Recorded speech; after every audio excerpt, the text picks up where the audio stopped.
नमस्कार, मी सुशील कुलकर्णी. आपण पाहताय अनालायझर. दोन विषयांच्या चर्चा सुरू आहेत आणि दोन्ही विषयातला निष्कर्ष कोणाला काढता येणार आहे का? फायनल काय होणार आहे का? पहिली चर्चा आहे ती म्हणजे विरोधकांची केंद्र स्तरावर देश स्तरावर होणारी एकजूट.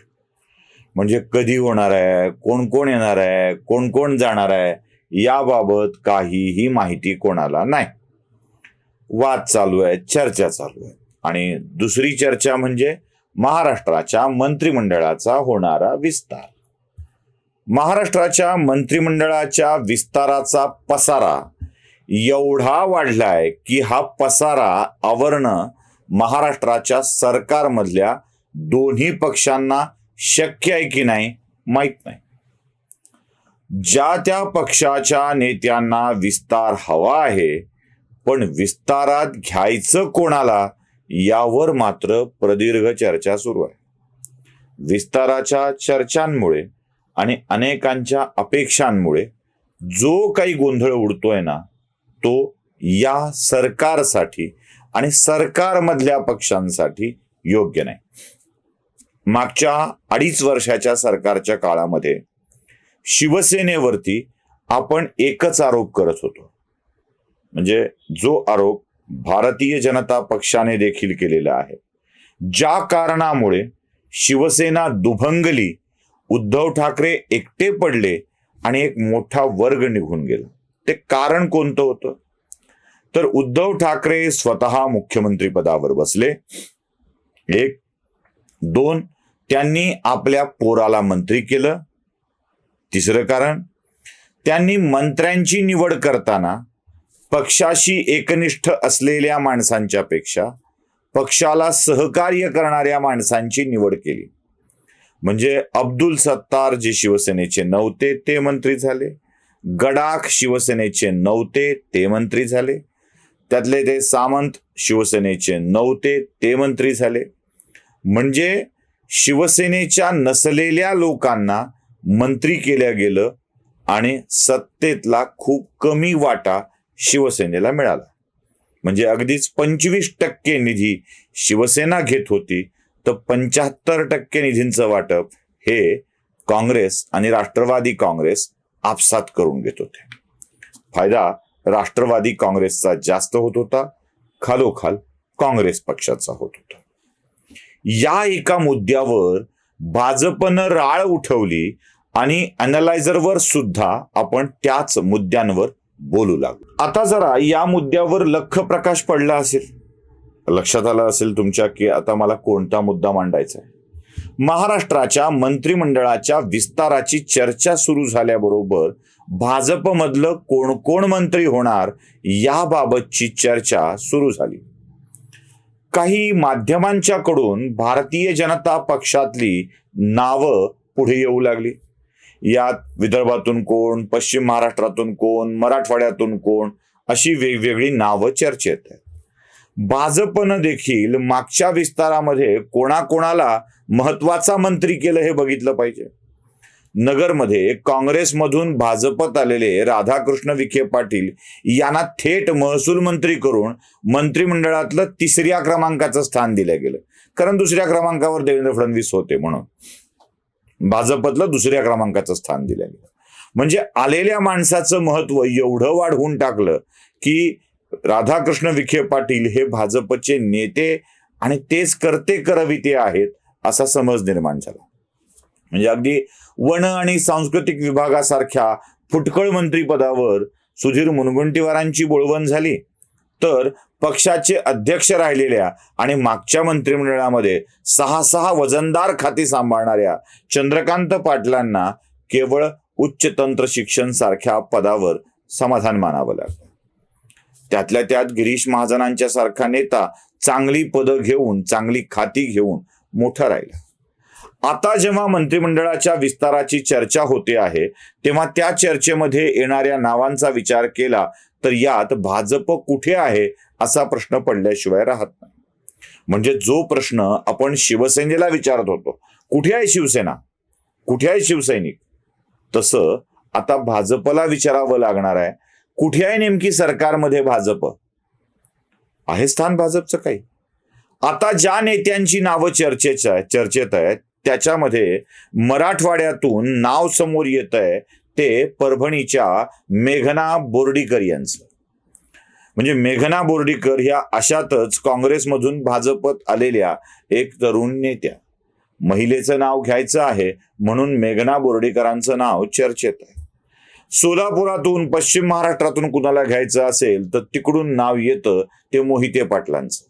मला तर आता असं वाटायला लागलंय की भाजपच्या अध्यक्षपदावर मोहितेंना विराजमान करावं, भाजपच्या प्रमुख मंत्रिपदावर विखे पाटलांना विराजमान करावं, इकडून बोर्डीकरांचं नाव घ्यावं, बबनराव पाचपुतेंना मंत्री करावं, मधुकरराव पिचडांना मंत्री करावं, गणेश नाईकांना मंत्री करावं, अजून आलेल्या कोणी इकडून तिकडून असतील तर त्यांना मंत्रिपद द्यावीत आणि भाजपच्या कार्यकर्त्यांना सांगावं तुम्ही बसा सतरंजा उचलत. कारण तीच कार्यकर्त्यांची खरी जागा असते. चर्चेत सुद्धा भारतीय जनता पक्षाकडून त्यांच्या निष्ठावंतांच्या नावापेक्षा आलेल्या लोकांची नावं वाढविण्याचा प्रकार चाललाय. म्हणजे हे फडणवीसांच्या संमतीनं चाललं आहे की फडणवीसांचा गेम करण्यासाठी चाललंय हे जरा बघितलं पाहिजे.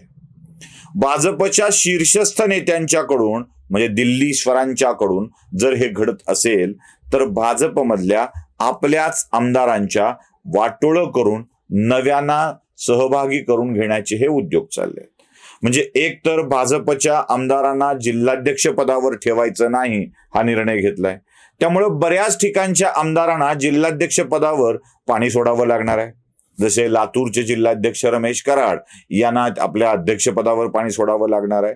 जालन्यातल्या रावसाहेब दानवेंचे चिरंजीव संतोष दानवे यांनाही आपल्या जिल्हाध्यक्ष पदावर पाणी सोडावं लागणार आहे. जेवढे म्हणून काही आमदार, यातही एक अपवाद ठेवलाय, आशिष शेलारांचं नाव कायम राहणार आहे म्हणे. जेवढे आमदार पक्षाच्या प्रमुख पदावर आहेत, खासदार पक्षाच्या प्रमुख पदावर आहेत, त्यांना आपलं पद सोडावं लागणार आहे.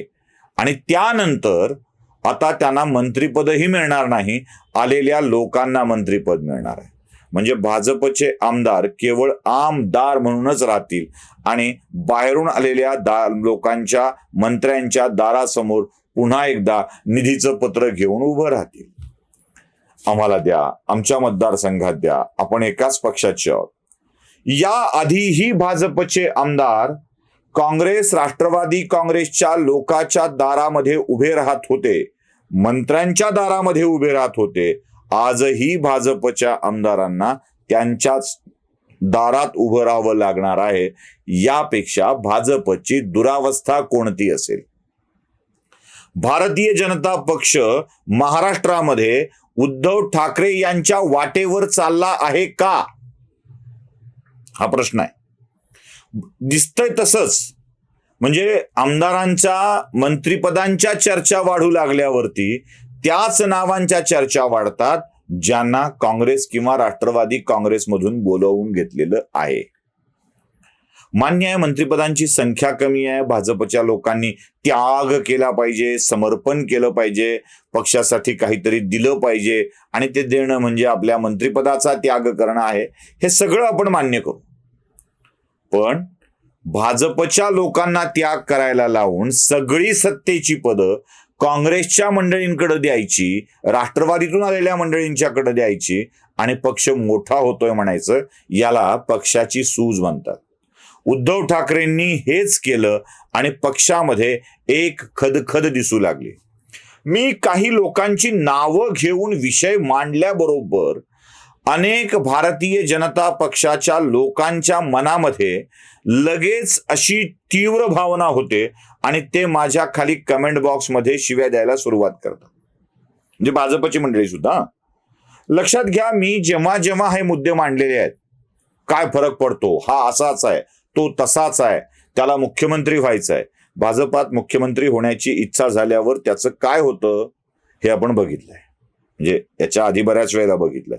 खडसे बाहेर गेले, पंकजा बाहेर पडल्यात, म्हणजे बाहेर पडायच्या मार्गावर आहेत, पडल्यात नाही. सुधीर मुनगंटीवार बारीकसं खातं घेऊन बसलेत. चंद्रकांत पाटील त्याच्यापेक्षा बारीक खातं घेऊन बसलेत. किमान मुनगंटीवारांच्याकडे 2 तरी खाते आहेत, सांस्कृतिक आणि वने. चंद्रकांत पाटलांच्याकडे तर एकच आहे, उच्च आणि तंत्र शिक्षण असलं खातं घेऊन ते बसलेले आहेत. आणि या सगळ्यामध्ये चंद्रकांत पाटलांची, सुधीर मुनगंटीवारांची, पंकजा मुंडेंची, विनोद तावडेंची अवस्था काय झालेली आहे हे आपण बघितलेलं आहे. तुम्ही भाजपच्या या सगळ्या लोकांच्या महत्वाकांक्षेचा असा खून करणार असाल, अशी वाट लावणार असाल, तर भाजपमध्ये जी धुसफूस चालली आहे त्याकडे लक्ष देणार आहात की नाही? आता मी नाव घेऊन सांगतोय. कोणकोणती माणसं अस्वस्थ आहेत आणि कृपया भाजपच्या समर्थकांनी यांना पक्षानं दिलं नाही का, दुसऱ्यांना संधी मिळायला नको का, असे प्रश्न विचारू नयेत. दुसऱ्यांना संधी मिळायची असेल तर ती भाजपमधल्या माणसालाच मिळायला हवी, बाहेरून आलेल्या नाही, हे लक्षात घेतलं पाहिजे. ही भावना भाजपच्या नेत्यांची आहे, कार्यकर्त्यांची आहे. आता मी नाव घेतोय एकेका जिल्ह्यातून नाव घेतोय. चला, नवी मुंबईमध्ये भाजपला दुसरा कुठली संधी नाही आहे, कारण तिथे आलेल्यांचीच भरती आहे. म्हणजे मंदा म्हात्रेंना करायचं की गणेश नाईकांना करायचं हा प्रश्न आहे. त्यातल्या त्यात भाजपच्यासाठी उपयुक्त असलेले गणेश नाईक आहेत. माझं जरा डबल स्टँडर्ड होईल आता. गणेश नाईक की मंदा म्हात्रे, या दोघांच्या मध्ये कोण, असा प्रश्न पडेल. आणि दोघंही बाहेरचीच की, यातला कुठे आतला आहे, तर हा मुद्दा जरा बाजूला ठेवू. म्हणजे उगीच आपलं मत डबल स्टँडर्ड वाटू नये म्हणून जरा बाजूला ठेवू. वाटू नये म्हणून जे अगदी स्पष्ट सांगतोय मी, त्यात माझ्या मुद्द्यांना वेगळं काही ठेवायचं नाहीये मला. आता भाजपमध्ये आलेल्या माणसांच्या मध्ये नगर जिल्ह्यातून जर पाचपुते, पिचड किंवा विखे यांना संधी मिळत असेल तर राम शिंदेच्या मनामध्ये अस्वस्थता होणार नाही. असं कशावरून? असं का वाटावं? पंकजा मुंडेंना काहीच करायचं नाही तर भाजपमध्ये पूर्वीपासून असलेल्या सुरेश धस, लक्ष्मण पवार यांचं काय करायचं? चला, नमिता मुंदडा या जरा नवीन आलेल्या आहेत त्यामुळे त्यांना आपण बाजूला ठेवूया. पण सुरेश धस, लक्ष्मण पवार या सातत्यानं निवडून आल्या आणि जुन्या काळात सुद्धा भाजपचं असलेल्या माणसांचं काय? सुरेश धसच्या विषयामध्ये तुम्ही प्रश्न विचारू शकता. मधला काळ सोडला सुरेश धस यांचा, त्यांची पहिल्या 2 आमदारकी या भाजपकडून होत्या हे विसरून चालणार नाही. यांचं काय करायचं? जालना जिल्ह्यामध्ये बबनराव लोणीकर सारखा जुना नेता समाधानी राहील आणि मनामध्ये अस्वस्थता ठेवणारच नाही असं तुम्हाला म्हणायचं आहे का? त्यांच्या मनात काय भावना असतील? लातूर जिल्ह्यामध्ये संभाजी पाटील निलंगेकर यांना मंत्री करायचं नसेल तर मग कोणाला करायचं? मग देवेंद्र फडणवीसांच्या जवळचे म्हणून अभिमन्यू पवारांना मंत्री करायचं का? चला ठीक आहे, देवेंद्र फडणवीस, अभिमन्यू पवार, श्रीकांत भारतीय, सुमित वानखेडे ही सगळी त्यांच्या स्टाफ मधली माणसं आमदार किंवा मंत्री होतील. बाकीच्यांचं काय? स्टाफ मधल्यांना करायचं म्हणजे स्टाफ मधला जवळचा आणि अगदीच जवळचा कार्यकर्ता असला त्याचं काय? त्याची अवस्था काय होणार? तो बिचारा कुठल्या स्थितीत राहणार आहे? त्यांच्या मनामध्ये अस्वस्थता नसेल का? म्हणजे ही अनेक नावं मी तुम्हाला सांगतोय. जळगाव जिल्ह्यामध्ये महाजनांच्या प्रेमापोटी खडसे बाहेर पडले आणि असेच महाजनांच्या प्रेमापोटी जळगावची अजून काही माणसं नाराज होण्याची शक्यता आहे. नाशिक जिल्ह्यामधली महाजनांच्या मुळे असलेली नाराजी तर अगदी टोकाला जाते. नाशिक जिल्हा अस्वस्थ आहे गिरीश महाजनांच्या हस्तक्षेपामुळे. तिथे काय करणार आहात? त्या लोकांना कसं सांभाळणार आहात? यासोबतच ज्या मंत्र्यांना चांगली खाती मिळालेली नाहीत किंवा ज्यांना कोणी विचारतच नाही अशा मंत्र्यांची अवस्था काय होणार आहे? म्हणजे काही मंत्र्यांच्या विषयात तर मला स्थिती अशी वाटते की ते मंत्री आहेत, म्हणजे देवेंद्र फडणवीसांच्या विषयी एकेरी भाषेत बोलणारे मंत्री आणि भाजपचे आमदार मी बघितले आहेत, अनुभवले आहेत. त्याला काय कळतं अशी भाषा मी अनुभवलेली आहे, बघितलेली आहे. ही जर भाषा त्या लोकांच्या मनामध्ये, मंत्र्यांच्या, तुम्ही केलेल्या मंत्र्यांच्या आणि आमदारांच्या मनामध्ये असेल तर स्थिती काय आहे? भाजप या विस्ताराच्या कोंडीमध्ये असा अडकणार आहे. म्हणजे कधी कधी काय होतं बघा, एखाद्या कॅरी बॅग मध्ये आपण चुरमुरे घेऊन जावेत, मुरमुरे चुरमुरे जिथला शब्द तो वापरा, किंवा चिवडा घेऊन जावा आणि ती कॅरी बॅग अशा एखाद्या फटीत अडकून फाटावी आणि ती फाटल्याबरोबर आलेल्या वाऱ्यासहित चुरमुऱ्यांचा पसारा असा पूर्ण सगळीकडे व्हावा, तशी भाजपची अवस्था आहे. मंत्रिमंडळाच्या कात्रीत ती कॅरीबॅग अडकली आहे, ती फाटणार आहे. आणि फाटल्यावर जो काही पसारा होणार आहे ना, तो विस्ताराच्या वादामुळे झालेला पसारा भाजपला सांभाळता सांभाळता नाकेनऊ येणार. लोकसभा निवडणुकीच्या तोंडावर अशा स्वरूपाची पांगापांग होणं भाजपला परवडणार नाहीये, हे लक्षात घेणं आवश्यक आहे. पण भाजपच्या केंद्रीय नेतृत्वाच्या हे लक्षात येत आहे का, हाच माझ्या समोरचा मोठा प्रश्न आहे. आपलं काम आहे इशारा देणे. मी याआधी सांगितलं होतं, आत्ताच्या सरकारमधले 13 आमदार आणि 3-4 मंत्री असे आहेत जे अस्वस्थ आहेत, ज्यांना नवी वाट मिळाली की ते निघून जायची शक्यता आहे. मी पुन्हा बोलतोय, मी खात्रीनं बोलतोय, 13 आमदार आणि काही मंत्री असे आहेत की गेलं तर गेलं, सगळंच तेल लावत गेलं या मानसिकतेमध्ये आहेत. तसे भाजपचेही काही आमदार याच अस्वस्थ मानसिकतेमध्ये आहेत. कारण आपलं सगळंच जाणार असेल तर उगाच घर मोठं आहे, उपाशी ठेवल्या गेलेल्या सुनेला आपलं सासर खूप मोठं आहे असं म्हणून पोटातली भूक तिला सहन करता येत नसते. ती अवघड अवस्थेत असते. तिला कधीतरी संधी मिळाली की ती उफाळून येते. भाजपची अवस्था अशीच झालेली आहे. भाजपमधल्या कार्यकर्त्यांची अवस्था अशीच झालेली आहे. आपलं काम इशारा देणे, आपलं काम सांगणे आहे आणि तेच काम आपण करतोय. याआधीही सांगितलं होतं, उद्धव ठाकरेंनी ऐकलं नाही, त्यांचं पतन झालं. आताही सांगतोय, भाजपवाले ऐकतील अशी अपेक्षा आहे. नाही ऐकलं तर आज भाजपशिवाय पर्याय नाही असं म्हणत भाजपसोबत आमदार राहतीलच अशी खात्री बाळगणाऱ्यांनी प्रत्येकाला मार्ग असतो हे लक्षात ठेवणं आवश्यक आहे. आवडलं असेल लाईक करा, शेअर करा, सबस्क्राईब करा. धन्यवाद.